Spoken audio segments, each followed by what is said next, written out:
process and the unity of the United Kingdom. We must not be complicit. We must not be supine. And the only way available to us to indicate that we are neither complicit nor supine is for us to say not content to each clause in this part of the bill. My professional life was lived out during the days and nights of the Troubles. I've seen suffering, I've seen hurt, I've presided over funerals, and I've seen the tears of young people. Another Northern Ireland peer said she'd be voting against the clauses in the bill. They undermine the very principles of healing, of reconciliation, and of partnership that we were able to achieve through the Belfast Good Friday Agreement. How can we reproach other countries, Russia, China, Iran, if their behaviour becomes reprehensible when we ourselves have such scant regard for the treaties we sign up to? Does anybody seriously believe that they wouldn't strengthen demands for a border poll in Ireland? And does anybody seriously argue that Part 5 could in any circumstances strengthen the union with Scotland, where the government and public opinion are as appalled as most members of your Lordship's House at the prospect of being part of a country which is willing to flout international law? I hope the government will reflect on the strength of feeling, depth of experience and wisdom of expertise shown in the debate on these clauses, and will not push for their reinstatement, but their replacement with others that better guarantee that the rule of law, peace and the balances of power are upheld within our United Kingdom. I urge my noble friends on the front bench to recognise that this bill is not just unlawful, but also unethical and, I believe, immoral. So this bill... The government did have a smattering of support. If parliamentary sovereignty means anything, it must mean that Parliament can enact legislation that breaches international law on some occasions. Ministers must be free to recommend this to Parliament. And I know that lawyers hate this, but the sovereignty of Parliament is supreme, and no country can be bound forever by an international law. Political judgment has to be used as to when it might be necessary. But when it came to the vote, peers inflicted a big defeat on the offending parts of the bill by 433 votes to 165, a majority of 268. And that's not the end of the story. The bill has further stages to go through in the upper house. Now let's take a look at some other news in brief. Joe Biden received congratulations from leaders around the world, recognising him as President-elect of the United States. His first phone call to a European leader was to Boris Johnson. A Labour MP wondered how it went. The Prime Minister spoke for many of us when he took a call yesterday to congratulate President-elect Biden and Vice President-elect Harris on their emphatic win in the US presidential election. So does the Prime Minister now have any advice for his erstwhile best friend, President Trump, whose continuing refusal to accept the result is both embarrassing for him and dangerous for American democracy? Prime Minister. Well, Mr. Speaker, I had and have a good relationship with the previous president. I do not resile from that. This is the duty of all British Prime Ministers to have a good relationship with the White House. But I'm delighted to find the many areas in which the incoming Biden-Harris administration is able to make common cause with us. Wednesday in the Commons began with a short ceremony to mark Armistice Day. The Speaker, Sir Lindsay Hoyle, led what's thought to be the first ever remembrance service in the Chamber. Many national events on Remembrance Sunday were scaled back or cancelled because of COVID restrictions. The Speaker's chaplain led prayers, which are normally held behind closed doors, while Mr. Speaker read from Lawrence Binyon's 1914 poem, For the Fallen.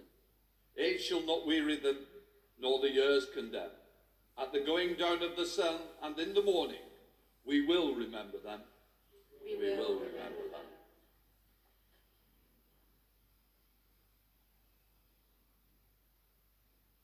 A former army officer paid tribute to men under his command who died in the Ballykelly bombing in Northern Ireland in 1982 and recounted how he'd comforted a dying girl caught up in the blast at the Drop-In Well disco.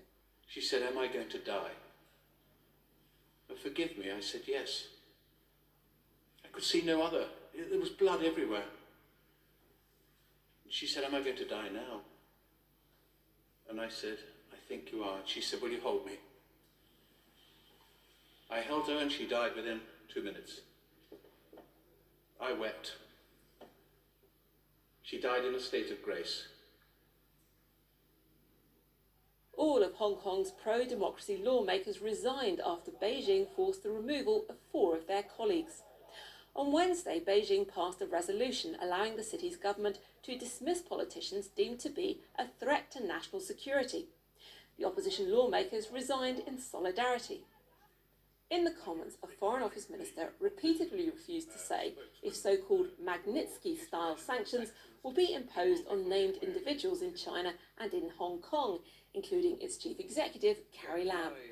Will he now accept we need to sanction individuals responsible for any of these actions? Let's start with Carrie Lam in Hong Kong. It's not entirely appropriate to speculate who may be designated under the sanctions regime in the future, as that could reduce the impact, but we are carefully considering further designations. Every single time he says, "I can't speculate," he's actually announcing that he's not implementing sanctions. To accuse this government of sitting idly by on this issue, frankly, is nonsense. We've led the international community in this regard. Footballer Marcus Rashford has carried out a high-profile campaign in recent months calling for children from disadvantaged backgrounds to be given free meals during school holidays. On Monday, the Work and Pensions Secretary outlined details of a £400 million package to support poorer children and their families in England to help with food and bills. The Prime Minister has been clear that this government will use all its efforts to make sure no child should go hungry this winter. This government also wants to ensure every child reaches their full potential.